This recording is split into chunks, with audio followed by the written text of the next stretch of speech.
tract. "I finally found you," Quinn said, even her voice measured and expressionless. When Alondra looked at her with her typical flat stare, Quinn narrowed her eyes.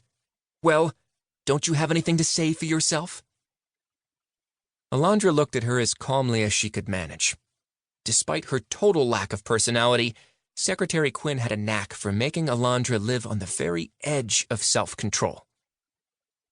"Nothing I haven't said already, Quinn, and I do hate repeating myself.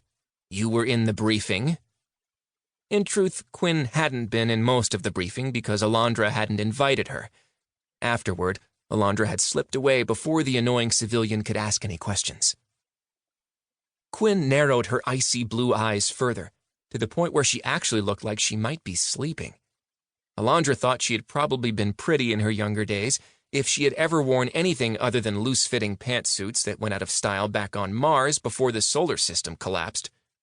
The bun she wore her hair in was so perfect, so unchanging, that Alondra had heard many whispers that Quinn was bald and wearing a wig. She'd also heard whispers that Quinn's bun was some sort of secret weapon, but that just seemed absurd. Quinn couldn't fight anything other than paperwork. "I'm talking about flinging billions of credits worth of armed Thelicosan government property into galactic space," Quinn said, edging closer. "I can't even begin to quote how many Thelicosan military statutes you've violated, not to mention endangering the 200 years and counting peace and the lives of everyone in the fleet." Alondra let Quinn go on.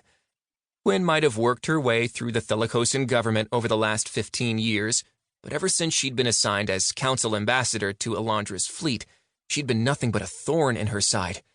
What Alondra wouldn't give to treat Quinn to one of her famous spinning back kicks. But corporal discipline was only acceptable for military personnel, which Quinn was not.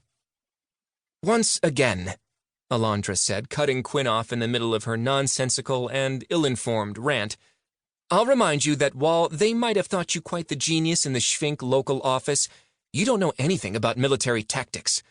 There was a clear and present danger to Thelicosan sovereignty, according to the reports transmitted by the late Mr. McSchmidt." Quinn's eyes opened wide this time. "What in the name of science are you talking about? Is that what the briefing was about?" The secretary had arrived too late for the initial details. "A clear and present danger? Those reports said their fleet was in total chaos. What threat could the Galactics possibly pose to our sovereignty?" "Oh, please," Alondra said. "The Pythagorean War was centuries ago. Call them Meridans already." "Excuse me for adhering to the foreign policy standards of my government," Quinn said, glaring.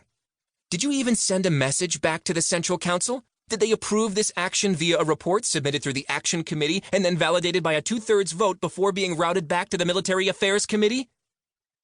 For a response, Alondra created a few more toothpicks. Quinn gaped. "They didn't, did they? You're acting completely on your own." She paused for a moment. "I'll bet you didn't even complete Section 1.4 in its entirety. It says clearly in Box 1 that you are to—" "I'm not acting alone," Alondra said. "Commodore Zergan and I talked this over very thoroughly and reviewed the intelligence with our top analysts before making a decision. We felt very strongly that, despite the Council's admonition, it was clear they didn't understand the situation at hand. That is why we are conducting a show of force.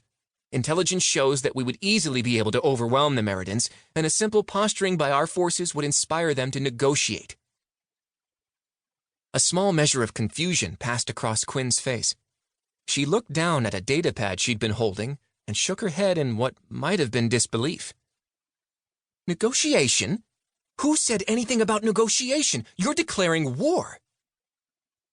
Alondra stopped kicking the dummy and turned fully to Quinn, a tiny bubble of anxiety rising to the surface of her mind.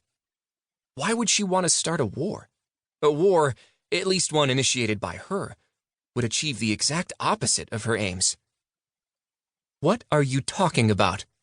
she said, trying to keep her tone neutral. "Are you that dense that you can't even remember your own orders?